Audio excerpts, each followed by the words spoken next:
देश में नफरत की आग ने हमें कहां से कहां तक पहुंचा दिया है। जाहिर है जब सियासत ही नफरत की बुनियाद पर होगी तो खुशियां आपके किस दरवाजे दस्तक देंगी। सोचा है संयुक्त राष्ट्र की वर्ल्ड हैप्पीनेस 2022 की रिपोर्ट आई है। पता है इस लिस्ट में भारत की हैसियत क्या है। कुल 146 देशों के इंडेक्स में 136वां पायदान, यानी नीचे से टॉप करने में सिर्फ 10 ही पायदान रह गए। पिछली बार इंडेक्स में हम और तरक्की वाले 139वें पायदान पर थे। कांग्रेस नेता राहुल गांधी ने भी मोदी सरकार को ट्वीट के जरिए तंज कसा। उन्होंने लिखा, hunger rank 101, freedom rank 119, happiness rank 136, जल्द हेट एंगर नफरत और गुस्से के चार्टों में हम टॉप पर हो सकते हैं। जाहिर है जिस तरीके का माहौल आए दिन देखने को मिल रहा है ये मुमकिन भी है। हमसे तो बेहतर हमारे पड़ोसी देश है। नेपाल 84वें पायदान पर तो बांग्लादेश 94 पे, पाकिस्तान 121 तो श्रीलंका 127वें पायदान पर खुशहाल है।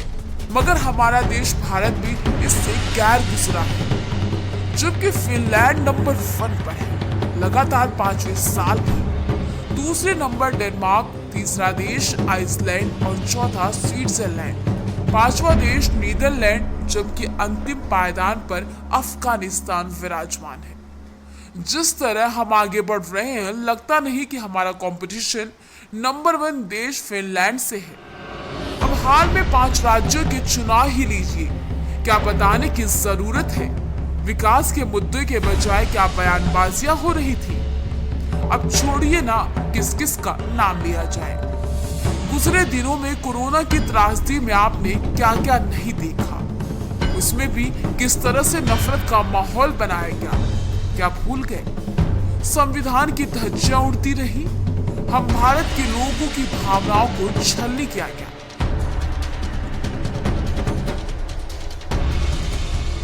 सियासतदान 20-80 का खेल खेलते रहे तो भला हम किस खुशहाल देश की कल्पना कर सकते हैं। याद रखिए देश में खुशहाली तभी आएगी जो हमारे संविधान की मूल भावना का सही मायनों में पालन किया जाएगा। ये कौन सी नीति, कौन सी रीति पैदा हो गई है। देश में 10% रईसों के पास देश का 45% संपत्ति उनके पास है। आखिर देश के 98 अमीर लोगों के पास इतना पैसा कहां से आया, जितना कि 95.5 करोड़ गरीबों के पास भी नहीं है। आपको पता है इकोनॉमी सर्वे 2018-2019 के मुताबिक भारत में कुल वर्क फोर्स का 93% हिस्सा असंगठित क्षेत्र का है। लॉकडाउन में सबसे ज्यादा यही प्रभावित हुए थे। दाने दाने के मोहताज हो गए थे। काम धाम चौपट पड़ा। क्या सरकारों ने जमीनी तौर पर कुछ किया? क्या कुछ नजर आया? 70% किसान हैं इस देश में और इनमें न जाने कितने कर्जदार। मगर अफसोस कि इसी वर्ग में ज्यादातर अशिक्षा और जागरूकता की कमी भी है। इन्हें सियासतदान जो पढ़ा देते हैं वो यही पढ़ लिया करते हैं। तो भला कैसे ये अपने हक की आवाज उठाएंगे। कारोबार नहीं, भूखे मर जाएंगे। स्वास्थ्य सुविधा नहीं, दर दर भटकते रहेंगे। जान से भी हाथ धो बैठेंगे। तो सोचिए अपने बच्चों को भला कैसे पढ़ाए लिखाएंगे।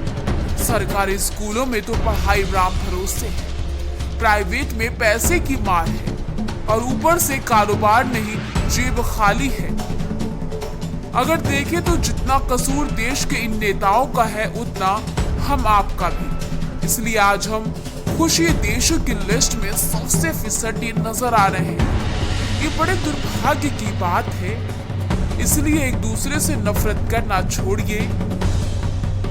मोहब्बत और भाईचारे की जो गंगा जमुनी तहजीब है, जो संस्कृति है, उसे बचाइए, उसकी हिफाजत कीजिए।